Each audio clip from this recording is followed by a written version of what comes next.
It's the end of the day with Ray. Hello, my friends. This is part 5 of my series on Office Depot and Staples. You know, the other day, Office Depot told Staples, hey, we're kind of interested. Let's just talk about this. In other words, they're negotiating. What they didn't do is what HP did to Xerox back in 2019. You know, Office Depot, when they got the letter, they didn't say, get the hell out of here. We don't need you.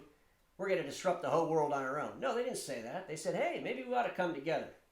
If we came together, we would be stronger, and we could fight against that big giant company called Amazon that's trying to wipe us off the map. It makes sense.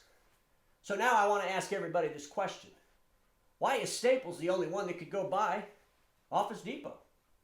I mean, Staples offered Office Depot $40 a share. What if somebody else offered them 41 or 42? And who would that somebody else be? I have somebody in mind that if they bought Office Depot, it could be really disruptive for my friends at the Documentivity channel, IT service providers, and even office products resellers. It could be a disruptive play. And so now you're all saying, well, who's that, Ray? Without any further ado, I'm going to get on my ClearTouch interactive board and show you, I think, Best Buy. Best Buy, if they went over to Office Depot and said, we'll buy you, they could be disruptive. And a lot of you are thinking to yourself, what the hell are you talking about? What is Best Buy and Office Depot? How could they have any synergies? Well, they both sell to businesses, and they also sell to consumers direct, home users, right? I mean, think about it. People go into Best Buy and they buy technologies, products, right? For themselves and for their business. People go into Office Depot and they do the same thing. They buy office products and supplies for themselves and for their business. Here's what Office Depot and Best Buy need to finish it off and make it really disruptive. They need to do what Staples did. And they need to go buy themselves a mega copier dealer. You know, there's a mega copier dealer that lives in the same neighborhood as Best Buy's headquarters.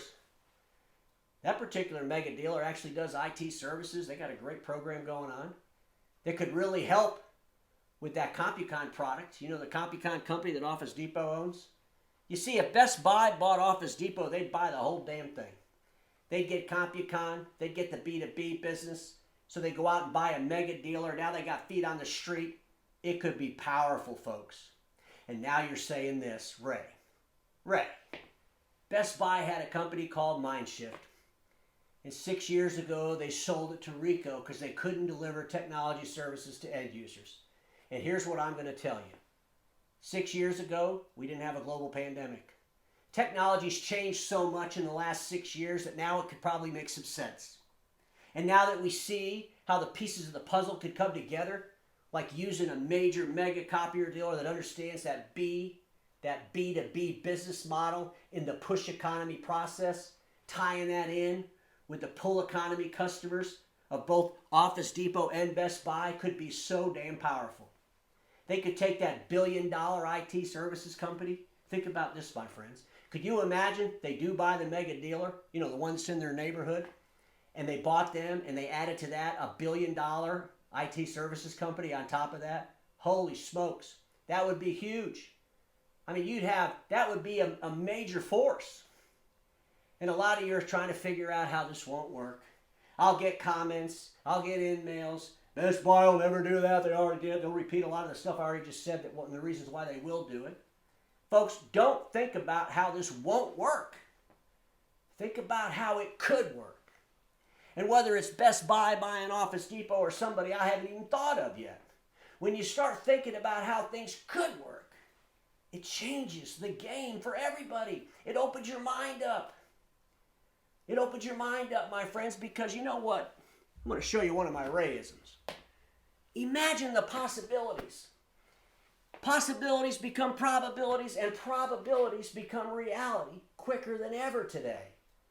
And what we might have thought 5 or 6 years ago isn't relevant today. It's not. Global pandemics have a way to make people think about things a little bit different. So my friends, we know Office Depot's for sale.